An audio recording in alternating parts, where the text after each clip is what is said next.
오늘 저희에게 주신 말씀은 레위기 25장 39절에서 55절까지입니다. 너와 함께 있는 내 형제가 가난하게 되어 내게 몸이 팔리거든 너는 그를 종으로 부리지 말고 품꾼이나 동거인과 같이 함께 있게 하여 희년까지 너를 섬기게 하라. 그때에는 그와 그의 자녀가 함께 내게서 떠나 그의 가족과 그의 조상의 기업으로 돌아가게 하라. 그들은 내가 애굽 땅에서 인도하여 낸 종들이니 종으로 팔지 말 것이라. 너는 그를 엄하게 부리지 말고 내 하나님을 경외하라. 내 종은 남녀를 막론하고 내 사방 이방인 중에서 취할지니 남녀 종은 이런 자 중에서 사올 것이며 또 너희 중에 거류하는 동거인들의 자녀 중에서도 너희가 사올 수 있고 또 그들이 너희와 함께 있어서 너희 땅에서 가정을 이룬 자들 중에서도 그리할 수 있은즉 그들이 너희의 소유가 될지니라. 너희는 그들을 너희 후손에게 기업으로 주어 소유가 되게 할 것이라. 이방인 중에서는 너희가 영원한 종을 삼으려니와 너희 동족 이스라엘 자손은 너희가 피차 엄하게 부리지 말지라. 만일 너희와 함께 있는 거류민이나 동거인은 부유하게 되고 그와 함께 있는 내 형제는 가난하게 되므로 그가 너와 함께 있는 거류민이나 동거인 또는 거류민의 가족의 후손에게 팔리면 그가 팔린 후에 그에게 속량받을 권리가 있나니 그의 형제 중에 하나가 그를 속량하거나 또는 그의 삼촌이나 그의 삼촌의 아들이 그들 속량하거나 그의 가족 중 그의 살부치 중에서 그를 속량할 것이요 그가 부유하게 되면 스스로 속량하되 자기 몸을 팔린 해로부터 희년까지를 그 산자와 계산하여 견수를 따라서 그의 몸값을 정할 때에 그 사람을 섬긴 날을 그 사람에게 고용된 날로 여길 것이라. 만일 남은 해가 많으면 그 연수대로 팔린 값에서 속량하는 값을 그 사람에게로 도로 주고 만일 희년까지 남은 해가 적으면 그 사람과 계산하여 연수대로 속량하는 그 값을 그에게 도로 줄지며 주인은 그를 매년의 삭공과 같이 여기고 내 목전에서 엄하게 부리지 말지니라. 그가 너희와 이같이 속량되지 못하면 희년에 이르는 그와 그의 자녀가 자유하리니 이스라엘 자손은 나의 종들이 됨이라. 그들은 내가 애굽 땅에서 인도하여 낸 종이요 나는 너희 하나님이여 여호와니라. 아멘.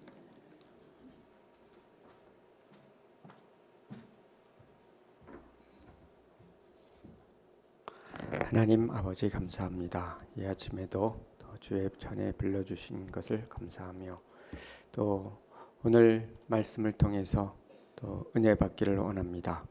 저희들의 눈을 열어서 주의 법의 기이한 것들을 볼 수 있도록 도와주시고 그 말씀을 삶에 잘 또 실천하여서 더욱더 주님 기뻐하시는 삶으로 나아갈 수 있도록 하나님 도우시고 은혜를 베풀어 주옵소서. 감사하며 예수님 이름으로 기도합니다. 아멘. 네, 오늘 레위기 25장 39절에서 55절까지의 말씀 함께 나누도록 하겠습니다. 하나님은 약한 자를 돌보시는 하나님이십니다. 희년의 규례에 대해서 말씀하고 계신데 대부분 이 희년의 규례는 가난한 사람의 그 땅을 어떻게 회복시킬 것인가, 또 이제 그 가난 때문에 종이 된 사람들 어떻게 또 회복시킬 것인가에 대해서 대한 규례들입니다. 어제는 이제 가난하여서 땅을 팔았을 때 그것을 어떻게 이제 회복시켜 주시는가에 대해서 말씀하시고, 오늘은 가난하여서 몸이 팔린 하나님의 백성들 이스라엘 사람들 어떻게 자유하게 하시는가에 대해서 말씀하고 계십니다. 하나님은 이것을 보면 우리들의 삶에 관심이 많으시고요. 특별히 이 경제적인 삶에 관심이 많으시다. 또 경제적인 그 회복에도 관심이 많으시다 하는 것을 알 수가 있습니다. 오늘날에도 이 가난 때문에 힘들어하는 경우가 많이 있습니다. 경제는 중요한 부분이죠. 그래서 그 가난 때문에 여러 가지 어려움을 당하고요. 또 이 가난 때문에 때로는 멸시를 당할 때도 있고 스스로도 구차해질 때가 많고 그렇습니다. 또 가난뿐만 아니라 여러 가지 삶에 부족하고 연약한 부분들을 경험하죠. 때로는 잠시 경험하기도 하고 때로는 평생 동안 경험하기도 하는데 어떤 장애가 있을 수가 있죠. 가난이라는 건 경제적인 부분의 연약함이고 또 때로는 몸의 연약함이 때문에 어려움을 당할 때도 있고요.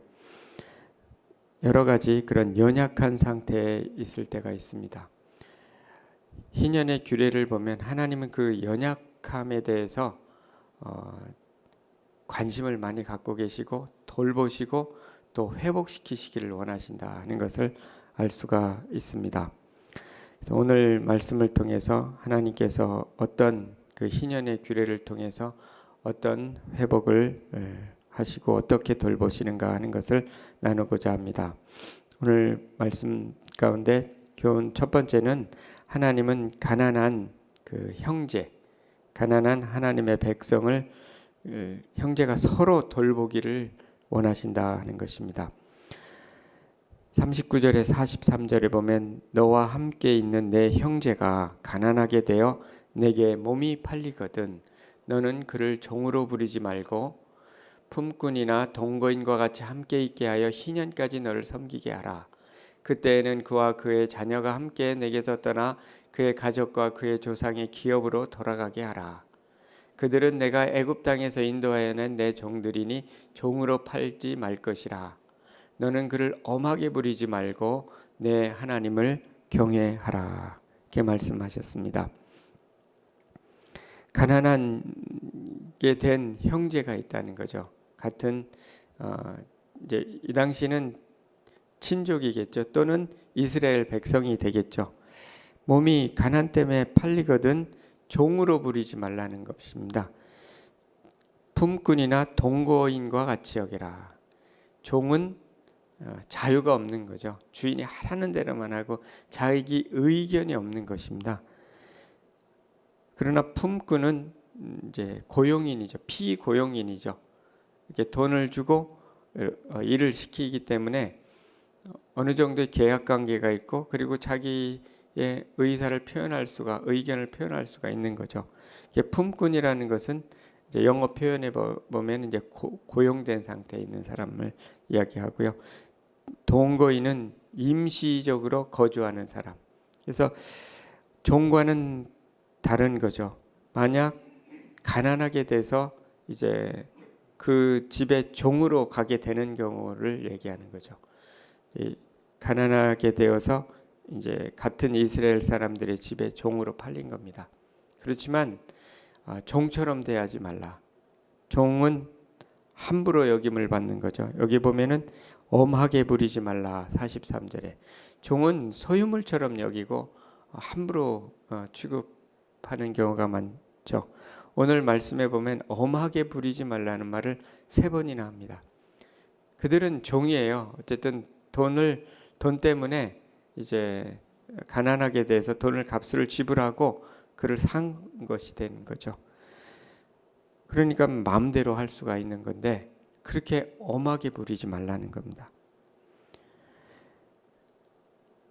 이와 같이 이제 그 가난하게 된 사람에서 종으로 팔렸다 하더라도 그 형제에 대해서는 종처럼 여기지는 말라 이렇게 말씀하고 있습니다.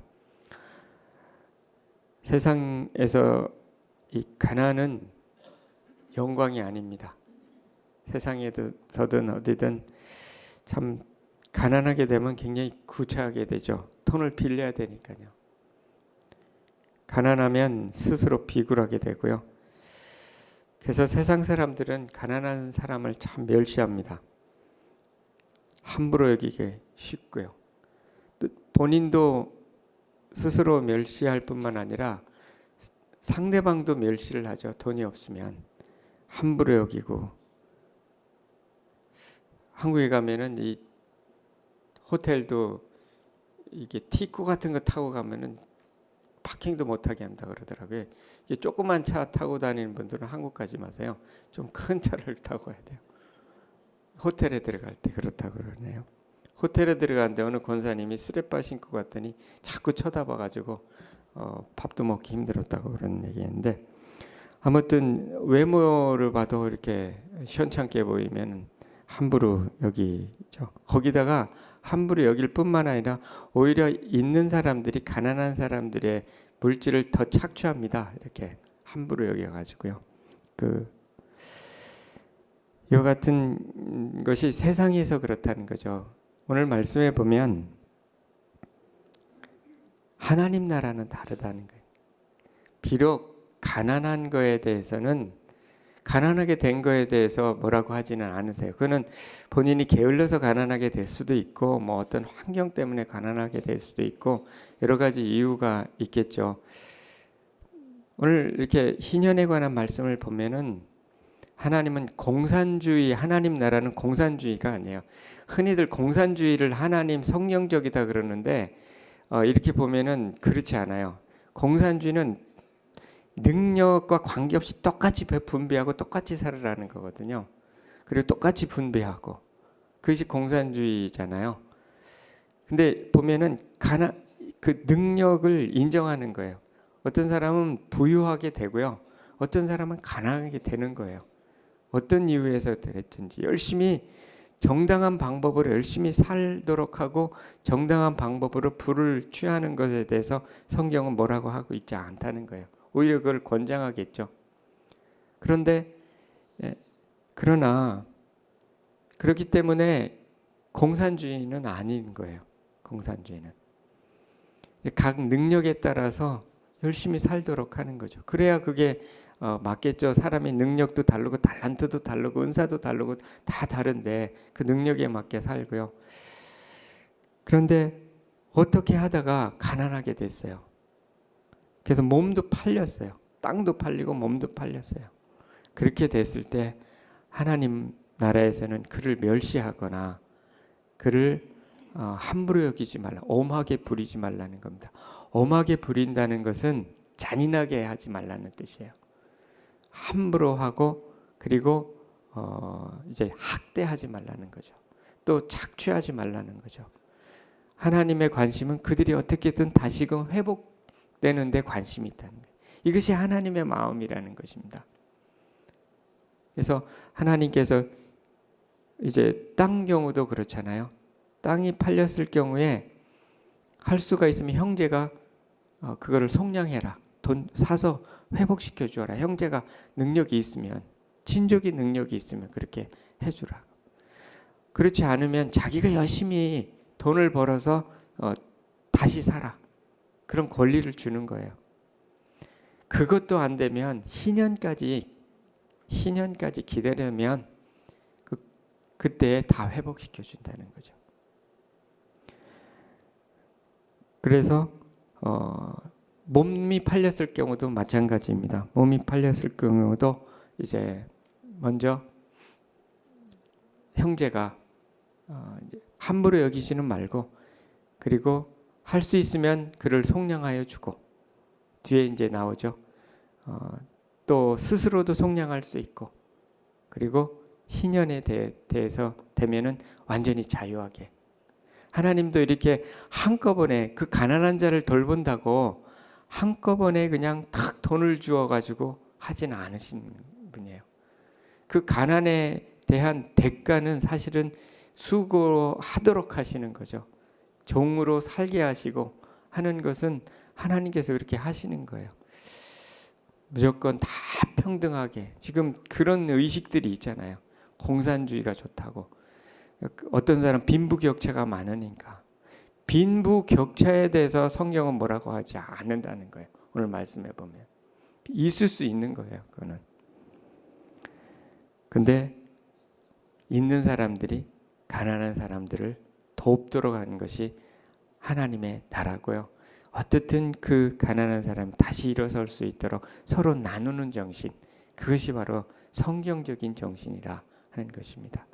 참 가난하면 어렵죠. 어렵습니다. 저도 어려서 가난을 경험했는데 그 당시는 다 가난했죠. 다 가난했는데 저는 초등학교, 국민학교에 반장이 됐는데 저번에 제가 말씀드렸잖아요. 어려서 반장이 됐는데 운동회 때 되면은 선생님을 섬겨야 돼요. 이제 그렇잖아요. 뭐 당연한 것 같아요. 근데 그때 저희 집에서 선생님을 섬길 형편이 안 돼서 저는 고전 읽기대에 신청해 갖고 나가버렸어요. 어떻게 할 수가 없어가지고. 그랬더니 그 다음 날로 선생님이 전 교인 앞에, 아니 교인이 아니라 학생들 앞에서 이렇게 뺨을 때리시더라고요. 그래가지고 반장에 그거를 그냥 내려놓게 하셨어요. 제가 아직도 기억이 나요. 그분 이름도 기억하고. 다 용서하지만 때로는 이제 저희가 4식구밖에 안 되는데 이 가난 때문에 4식구가 뿔뿔이 흩어져 친척 집에 가고 뭐 이렇게 흩어진 적도 있고요. 그런 거죠. 한 번은 저희 아버님이 중학교 때인데 학부형 방문하는 일이 있어서 방문해야 됐어요. 방문하고 나니까 저를 굉장히 아꼈던 생물 선생님이 있었는데 딱 보더니 그게 네 아버지냐 딱 이렇게 하더니 그 다음부터 저를 이렇게 상대를 안 하시더라고요. 참 이것이 현실입니다. 그래서 저는 뭐 그것을 그렇다고 가난을 어떻게 뭐 명키해서 그렇게 공부한 건 아니지만 지금도 제 장부 정리를 합니다. 자, 아내가 이제 바쁘고 또 컴퓨터를 잘 못하기 때문에 제가 한 달 장부 정리를 합니다. 이렇게 뭐에 얼마 썼는지. 이것만큼은 제가 철저히 하는 게 왜? 빚이라는 게 얼마나 무서운 건지를 알기 때문에 그래서 저는 이 빚을 지지 않도록 꽤 애를 쓰는 면이 있습니다. 네. 세상에서는 이렇게 가난을 아주 멸시하고 그렇죠. 오늘 보면은 하나님 나라에서 그런 사람에 대해서 엄히 부리지 말라 그렇게 말씀합니다. 39절에 너와 함께 있는 내 형제가 가난하게 되어 내게 몸이 팔리거든 너는 그를 종으로 부리지 말고 품꾼이나 동거인과 같이 하여 희년까지 섬기게 하라. 이제 능력이 없으니까 희년까지 종은 종이에요. 그러나 종처럼 대하지 말라. 여기에서 하나의 중요한 원리가 있어요. 그거 가지고 있는 그 경제적인 상태에 대해서는 그것도 결국은 회복시켜 주시지만 인격체로서는 존중하라는 겁니다. 동일한 인격체다는 겁니다. 돈의 유무에 따라서 사람의 인격적으로 대하는 부분을 다르게 하면 안 된다는 겁니다. 돈이 적다고 함부로 여기서는 안 된다는 겁니다. 비인격적인 대우를 하지 말라. 왜냐하면 하나님 자녀니까. 하나님께서 그들을 애굽에서 종되었던 사람에서 같이 종되었어요. 똑같이 속량을 해줬다. 구속해줬다는 거예요. 건져주었다는 거예요. 그때는 똑같이 종이었어요. 같은 형제다는 피를 나눈 형제보다도 더 이것은 하나님 안에서 함께 그 영을 나누는 형제라는 거죠. 똑같은 영이 있는 형제라는 거죠. 그렇기 때문에 비인격적인 대우를 하지 말라. 엄하게 부리지 말라는 거죠. 신분상으로는 똑같다. 경제적으로는 다를 수 있지만 신분은 같다. 똑같이 대해라. 이런 것입니다. 43절에 너는 그를 엄하게 부리지 말고 내 하나님을 경외하라.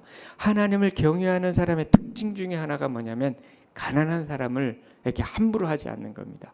또 연약한 사람을 또 장애가 있는 사람을 함부로 여기지 않는 것이 하나님 경외하는 사람의 특징이라는 거예요. 왜? 하나님을 경외하면 하나님 백성을 그렇게 여긴다기 때문에 그렇죠. 존중한다는 거예요. 하나님을 존중한 사람은 사람을 존중한다는 겁니다. 하나님께서 그를 귀히 여기시는 것처럼 똑같은 형제로서 대한다. 이것이 세상 나라와 하나님 나라가 다른 원리라는 것입니다. 야고보서 1장 27절에도 보면 하나님 아버지 앞에서 정결하고 더러움이 없는 경건은 곧 고아와 과부를 그 환난 중에 돌보고 또 자기를 지켜 새 속에 물들지 아니하는 그것이니라. 진정한 경건의 표지가 무엇인가? 고아와 과부를 환난 중에서 돌보는 사람이다. 이것이 바로 경건의 표지라는 것입니다.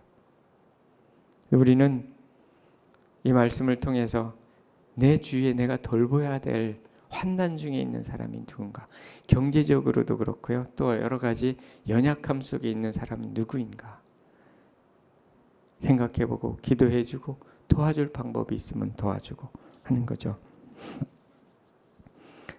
그리고 이 돌봄에 있어서 누구나 다 돌봐야 됩니다. 또 한 가지, 하나님께서 돌보신다는 게 첫 번째 원리고요. 두 번째는 돌봄에 있어서 먼저 믿는 가정을 돌보라. 순서가 있다는 겁니다. 먼저 믿는 가정을 돌보라는 겁니다. 44절에서 이 44절 이후에 보면은 이제 어떤 경우는 이 거류민에게 몸이 팔린 경우가 있는 거죠. 이방인에게 몸이 팔린 경우에, 이것은 그 당시는 참 수치스러운 거예요. 이스라엘 사람에게 몸이 팔린 게 아니라 이방인에게 몸이 팔린 경우를 얘기하죠. 이 종을 취하려면 먼저 그냥 이방인을 종을 취해서 이방인을 종으로 삼아라, 이렇게 말씀하는 겁니다. 이 말씀은 이방인은 함부로 여기라 이런 뜻은 아닌 것 같아요. 이방인 함부로 여기라 이런 뜻은 아니고, 먼저 이런 경우에는 먼저 자기 형제를 먼저 좀 돌보라는 의미가 있는 거죠. 자기 형제를. 이방인 중에 팔렸을 때에는 그를 이렇게 속량해 주라는 거예요. 할 수 있으면 이제 그 형제를 속량해 주고, 그리고 이제 먼저 이방인을 종으로 삼으라는 것은 그들을 함부로 여기라는 뜻보다는 이 믿는 가정을 먼저 돌보라는 의미가 된다고 생각이 됩니다. 갈라디아서 6장 9절 10절에 보면 우리가 선을 행하되 낙심하지 말지니 포기하지 아니하면 때가 이름에 거두리라. 그러므로 우리는 기회 있는 대로 모든 이에게 착한 일을 하되 더욱 믿음의 가정들에게 하라. 그래서 우선은 같은 값이면 종을 삼을 때 믿는 사람을 종으로 삼지 말고 이방인을 종으로 삼아서, 함부로 하기가 쉬우니까 아무래도 그래서 형제를 함부로 여기게 하는 그런 상황은 하지 말아라, 이런 뜻으로 해석이 됩니다. 이방인이라고 함부로 하라는 뜻은 아니고. 그래서 먼저 어쨌든 믿는 가정들을 모든 이에게 착한 일을 하되 먼저 믿음의 가정들에게 하라 하는 이 원리도 중요합니다. 우리가 돌봐야 될 사람들이 많죠. 순서가 있습니다. 순서가. 먼저 형제를 돌보라는 겁니다. 또 한 가지, 우리가 돌볼 사람들은 가까이 있는 가정도 먼저 돌봐야 되겠죠. 어떤 사람들은 대부분 그러잖아요. 한국 남자들이죠. 멀리 있는 사람은 다 돌보고 가정은 안 돌보는 경우가 많이 있는 게, 이것이 성경에 의해서 훈련되지 않아서 그래요. 먼저 가족을 돌보고, 교회도 마찬가지잖아요. 가족을 돌보지 못하는 자가 어떻게 교회를 돌보겠느냐라고 디모데전서에 나오잖아요. 그래서 순서가 있다, 그렇게 알 수가 있고요. 결국은 오늘 말씀을 통해서 세 번째 원리는 하나님은 회복시키시는 하나님이다. 이제 47절 이후에 보면 거류민이나 동거인이 부유하게 되고 형제가 가난하게 된 경우가 있어요. 이제 그래서 그 형제가 그 거류민 집에 팔리게 되는 경우를 얘기하는 거죠. 어쨌든 속량해 주라는 거예요. 형제가 속량해, 친족이 먼저 속량해 주고, 어쨌든 이방인에게 팔린 사람들은 더 빨리, 그래서 이것이 바로 먼저 형제를 돌보라는 뜻이에요. 사실은 이방인에게 팔린 사람들은 먼저 친족이 빨리 이것을 속량해 주라는 거죠. 아니면 스스로 속량하든지, 아니면 희년이 때에 이제 하나님께서 완전히 속량해 주시겠다. 어쨌든 하나님께서는 회복에 관심이 많으시다. 회복. 그래서 스스로 회복이 안 되면 또 친족이 못하면 희년 때까지 가서 그때는 하나님께서 회복을 시켜주신다 하는 것을 말씀하고, 또 당부하기를 엄하게 부리지 말라. 엄하게 학대하지 말고 인격적으로 존중하라. 왜냐하면 하나님께서 구속하신 존귀한 백성이기 때문이다. 55절에 이스라엘 자손은 나의 종들이 됨이라. 그들은 내가 애굽 땅에서 인도해낸 내 종이요 나는 너희의 하나님 여호와니라. 오늘날에는 예수 그리스도의 피로 구속함을 받은 백성이니까 서로 존중하라. 에베소 1장 7절에 우리는 그리스도 안에서 그의 은혜의 풍성함을 따라 그의 피로 말미암아 속량 곧 죄사함을 받았느니라. 그리스도 안에서 은혜로 함께 죄사함을 받았다. 그래서 골로새서 3장 11절에 거기에는 헬라인이나 유대인이나 할레파나 무할레파나 야만인이나 스구디안이나 종이나 자유인이 차별이 있을 수 없나니 오직 그리스도는 만유시요 만유 안에 계시니라. 신분상으로는 차별이 없다는 겁니다. 경제적으로는 차별이 있을 수 있다는 거죠. 능력도 차별이 있을 수도 있고요. 부도 차별이 있을 수 있고 신분도 그 어떤 직책도 역할과 직책도 차별이 있을 수 있다. 그러나 인격적인 그 신분에 있어서는 동일하다. 종이나 피고용인이나 고용인이나 똑같은 형제다. 그렇게 존중해야 된다.